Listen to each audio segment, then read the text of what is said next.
Hello everyone.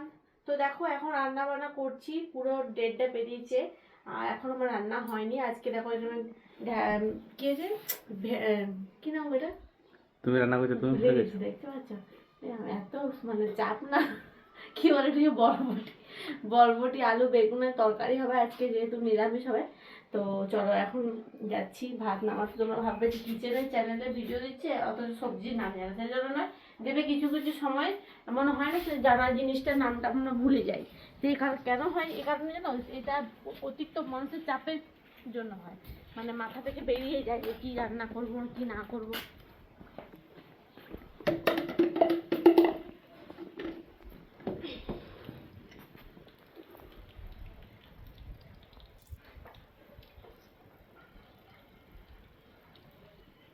তো এই যে দেখো আমার তো বেসিনটা গেছে ভেঙে, তার জন্য অসুবিধা হয় প্রচুর পরিমাণে।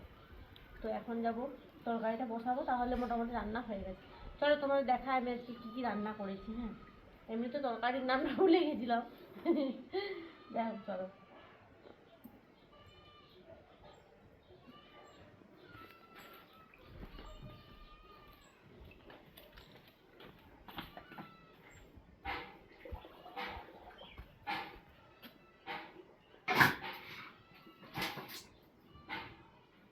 তো এদিকে তো ভাত আমি হয়ে গেছে কমপ্লিট, এবারে তরকারিটা করব।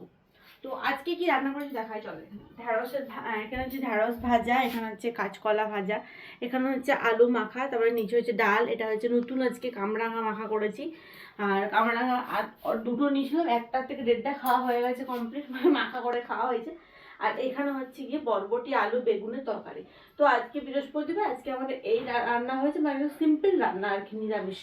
তো চলো তোমরা আজকে কি কি রান্না করছো অবশ্যই কিন্তু কমেন্টসে জানিও। আমি জানি আমার ভুল হয়ে গেছে বলাটা, মানে কি বলবো, মনে থাকেনি। হ্যাঁ, প্রথমে শুরুই ভুল। কিন্তু হ্যাঁ একটা কথা বলবো, আমি কিন্তু যেটা ভুল বলেছি সেটা এডিট করবো না, আমি তোমাদের এটা দেবো। না, আমরা এডিট করিও না। আর মানুষের অনেক কিছু যখন চাপ থাকে তখন এরকম হয়, তো প্লিজ ডোন্ট মাইন্ড। চলো টাটা।